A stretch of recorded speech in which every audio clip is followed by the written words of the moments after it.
नमस्कार वर्कर्स, मैं संजोगिता एक बार फिर हाजिर हूँ एक नई जानकारी के साथ। वीडियो शुरू करने से पहले आप सबसे रिक्वेस्ट है कि जिसने भी अभी तक मेरे चैनल को सब्सक्राइब नहीं किया है वो जल्दी से मेरे चैनल को सब्सक्राइब कर दें, बेल आइकन को भी दबा दें ताकि आने वाली सारी वीडियोज़ की नोटिफिकेशन आपके मोबाइल पर आ जाए। वीडियो को लाइक ज़रूर करें और कमेंट भी करें। तो वर्कर्स, आज की मेरी वीडियो है आंगनवाड़ी वर्कर्स को जो पोषण ट्रैकर में प्रॉब्लम्स आ रही हैं।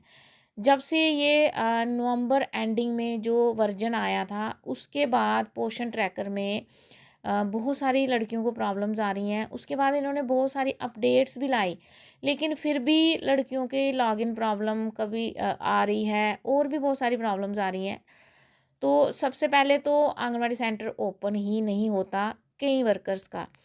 इसमें उन्होंने अब जो अपडेट जिसमें इन्होंने अभी किया था कि आंगनवाड़ी सेंटर में ही होंगे तो आपका पोषण ट्रैकर खुलेगा। अगर आप आंगनवाड़ी सेंटर में नहीं होंगे तो आपसे वो रीज़न मांगेगा। तो अब क्या हो रहा था कि लड़कियां आंगनवाड़ी सेंटर में ही थी तो फिर भी उनका पोषण ट्रैकर नहीं खुल रहा था। तो वो मैंने उसको सॉल्यूशन बताया था, लेकिन अभी भी कईयों का वो आंगनवाड़ी सेंटर की लोकेशन ऑन करने के बाद भी अभी भी कई लड़कियों को ये प्रॉब्लम आ रही है। तो मैं अभी बताऊंगी उसमें क्या करना है। दूसरे नंबर की प्रॉब्लम है डाटा नॉट फाउंड आ रहा है।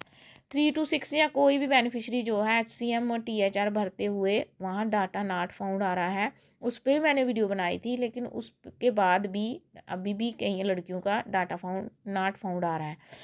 और उसके बाद EKYC जो है वो भी लड़कियों की हेल्पर्स की EKYC जो है हेल्पर और वर्कर की EKYC अभी पेंडिंग है, तो लड़कियों को उसमें भी थोड़ी प्रॉब्लम आ रही है। और चौथी प्रॉब्लम है फेस अथेंटिकेशन की, जो कि अभी नया वर्जन आया है तो उस पे उन्होंने नए वर्जन में उन्होंने फेस अथेंटिकेशन जो है वो सबकी कर दी है। सबकी जो है वो ज़रूरी करनी है, जो कंपलसरी कर दी है। मैं आपको अभी बताती हूँ, आज सुपरवाइज़र्स की ट्रेनिंग भी थी इस पे फेस अथेंटिकेशन पे। अभी मैं इसमें आपको बताती हूँ, जैसे कि ये वाली यहाँ पे नया वर्जन आया था तो एक्चुअली मैं नए वर्जन पे वीडियो नहीं बना पाई, मैं थोड़ी बिज़ी थी। मैं योगा सिखाती हूँ तो मेरी सुबह क्लास होती है योगा की, तो इन दिनों मेरी शाम को भी क्लास चल रही थी तो इसी चक्कर में मैं वीडियो नहीं बना पाई। तो अभी मैं आपको बता देती हूँ, इसमें भी उन्होंने जो नया वर्जन आया उसमें लिखा है ये FRS module support now available for 2G 3G devices.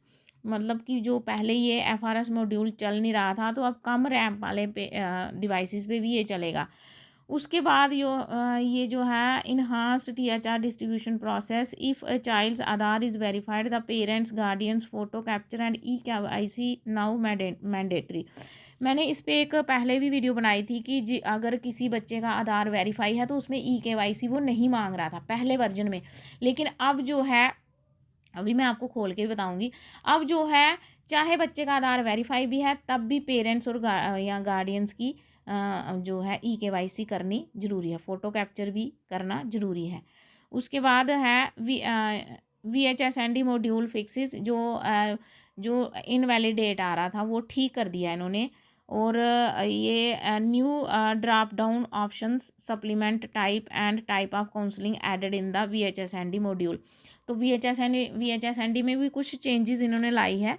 तो ये मैं आपको खोल के बताती हूँ कि FRS सिस्टम जो है, जैसे मैंने आपको इस पे मैंने एक वीडियो बनाई थी कि अगर बच्चे का आधार जो है वेरीफाई है तो उसमें वो ऑप्शन में EKYC नहीं मांग रहा था।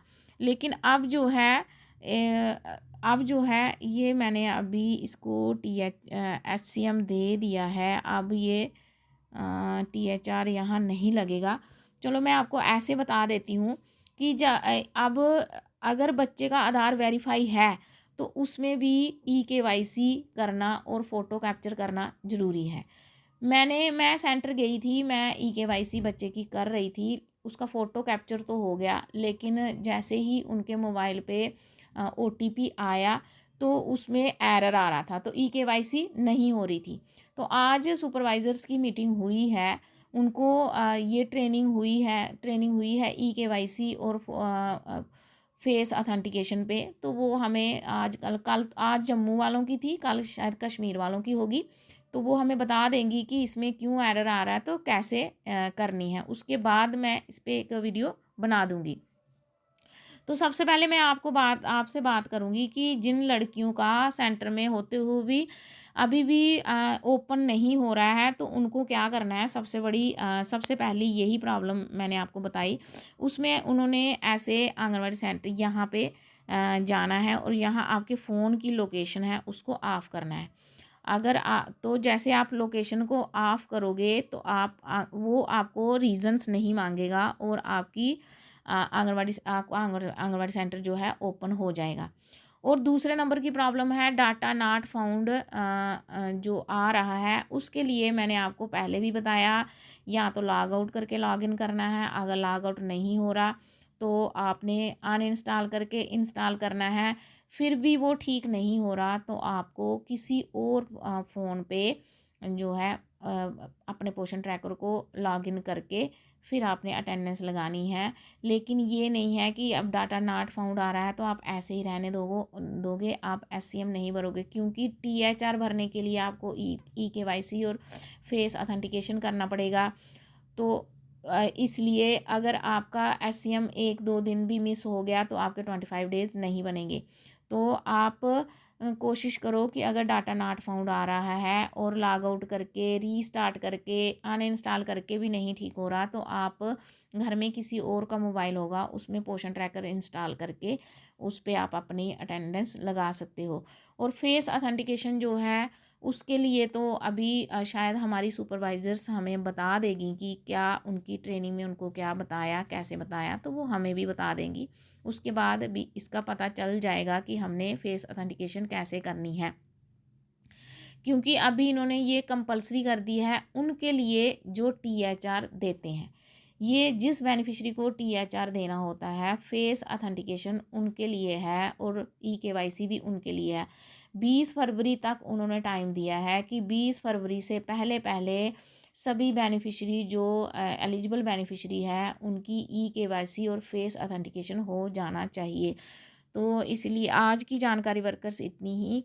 मिलते हैं नेक्स्ट वीडियो में, तब तक के लिए हैव ए नाइस डे।